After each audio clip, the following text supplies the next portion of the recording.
There have been exactly 3 games that I have finished twice in a row. Metroid Samus Returns, Ori and the Blind Forest, and Metroid Dread.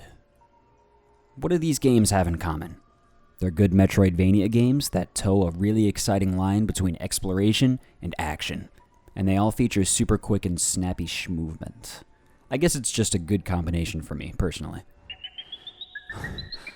I have to type this quickly. This game is great.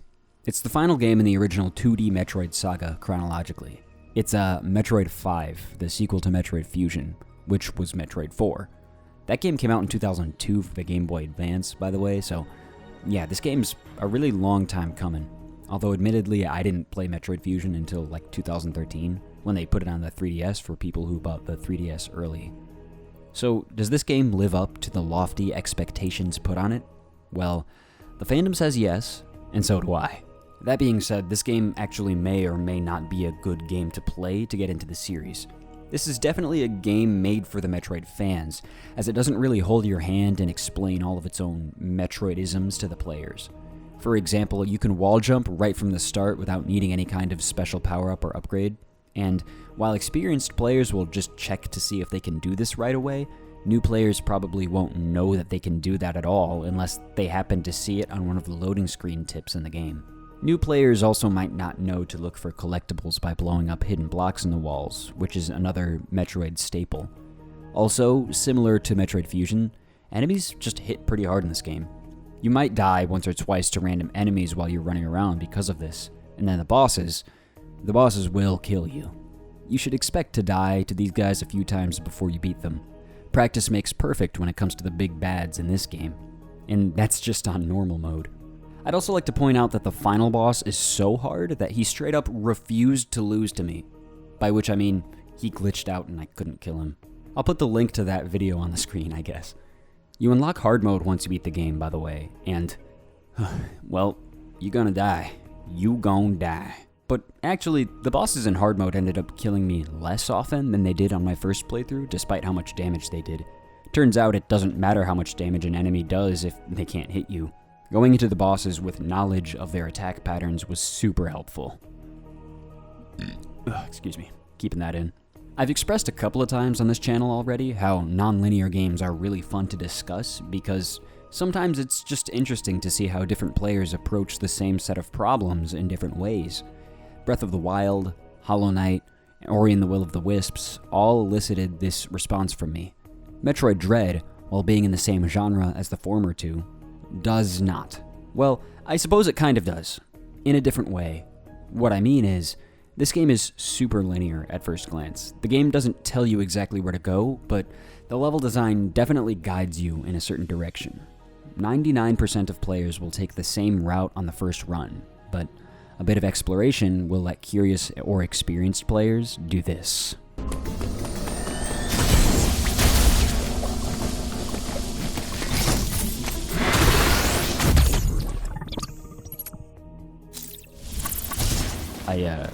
I wasn't supposed to go here. Let me explain. I'm supposed to enter this room later from the right once I've gotten the space jump, which would allow me to jump multiple times in midair to get up to this room. Then I would fight this boss and get his power up. But by utilizing the speed booster inside of this small crevice, which is a lot harder than it looks by the way, because of the way you have to charge the maneuver, you can launch yourself into the larger room on the other side. Now you won't have the space jump at this point if you do it as early as possible. But here's something you can do. See, while you're in Morph Ball form, you can drop these little bombs, and these bombs float in midair. If you plant these bombs in a very specific rhythm, you can essentially bounce yourself straight upwards. In short, you can combine the speed booster and the bombs to fight this boss early, thereby obtaining the cross bombs earlier than intended. But this isn't a glitch, it's a feature. For real though. Or you could just not be an idiot like me and Shine Spark up the shaft and just use the Shine Spark twice. I didn't really think to do that until after I had done it the hard way. Anyway, this is probably the least useful skip in the game, since the cross bombs don't directly lead to any other power-ups. Except one, I think. But you can do it if you feel like it. And there are definitely skips in the game that are useful. They save a bunch of time and make the game a lot easier. And that's cool. Even though the game never really tells you about these things, it really seems like it wants you to take on the call to adventure and discover these things for yourself. See, there's this menu in the game called the mission log.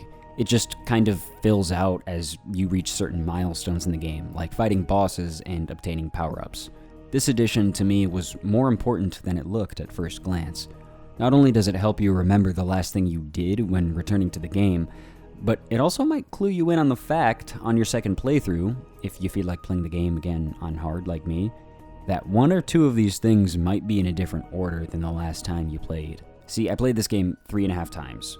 The half playthrough was just to explore the world and familiarize myself with things before my eventual speedrun. And the thing is, all 3 of my mission logs looked a bit different from one another. And that's some cool stuff. Stuff like this is how you know the game was made for fans. See, Super Metroid is one of the most sped-ran games of all time, and part of what makes that game so fun to speedrun is the fact that there are multiple routes that can be taken through the game, each route with different levels of difficulty. That, and the fact that the game incentivizes you to do so by giving you your clear time at the end. Personally, I'm no speedrunner, but the scene has interested me over the last few years. What I'm saying is, Metroid Dread was definitely aware of the legacy of Super Metroid, and clearly set out to tick similar boxes while still being its own game. You know what else is awesome? The melee counter. This move debuted in Samus Returns, where it was, in my opinion, nitpicked way more than necessary. You have to use it a bit too often in that game, and you do have to stand still while using it, but, I mean, can we just talk about how cool some of these moves were? Super mega elite alpha gamers on the internet will have you believing that QuickTime events in video games are always bad, but they're really only bad when they're done badly. Redundant, I know. The QuickTime events in Samus Returns were skill-based moves, though. The moves that enemies threw at you that could be countered were almost always super damaging moves. If you were willing to risk getting hit, you would be rewarded with a cool cutscene. An interactable cutscene, mind you. You could switch weapons during these animations, and if you didn't mash the fire button, well, Samus would just kind of awkwardly grapple the enemy without shooting them. Something about that's really funny to me. But what I'm saying is it still feels like you're controlling Samus, even though you're essentially in a cutscene.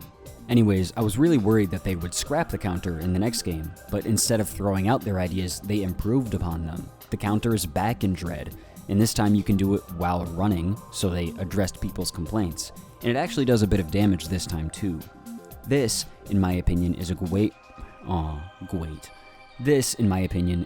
way for developers and artists to approach criticism.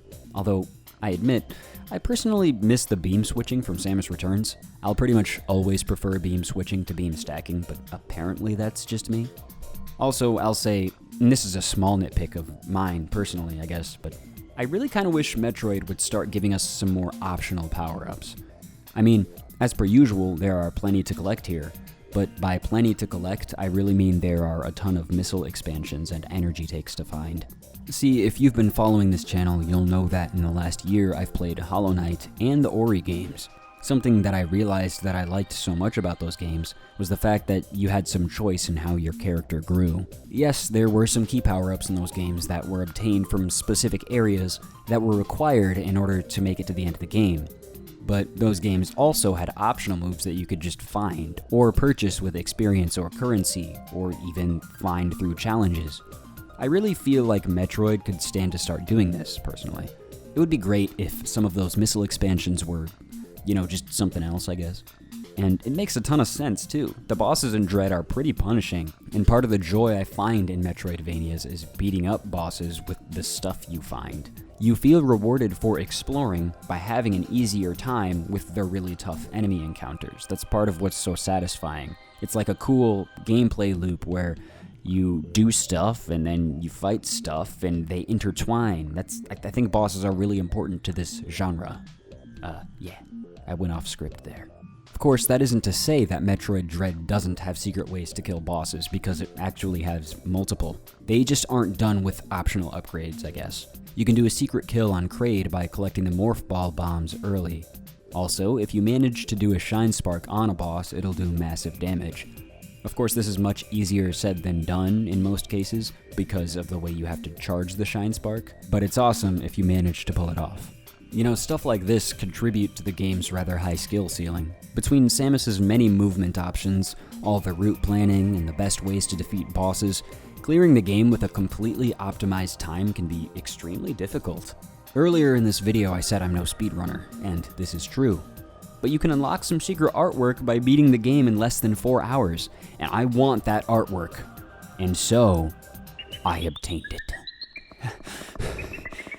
Also, random note, I played through a lot of this game in handheld mode on the new Nintendo Switch OLED, and I gotta say, this game looks crispy. Sounds weird to say, but if you have an OLED, try playing this game in the dark. It really pops that way, and don't just play it in the dark, but play it in the dark with headphones. Trust me, doing so on my first playthrough really had me on the edge of my seat during the E.M.M.I encounters. Wait, do I need to explain these things? Most of the game's marketing was centered around them, so alright, I'll be real quick. So basically, this game has these robots that hunt you down whenever you step into their territory.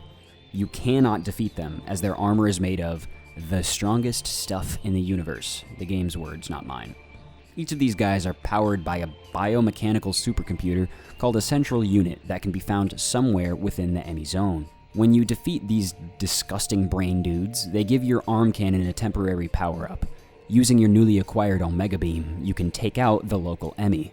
The goal of the game, and I guess the overarching plot as well, is to do this 7 times. That is, to defeat all 7 E.M.M.I robots patrolling planet ZDR so that Samus can get back to her spaceship and escape the death trap she's found herself in. Why did the robots want her dead? Well, I guess you'll have to play the game to find out. Yeah, I guess that's a thing worth bringing up. I want this game to do well, I really do. I don't want to wait another 19 years before we get Metroid 6. This game has sold well so far, I think. Let's keep the momentum going. So, in conclusion...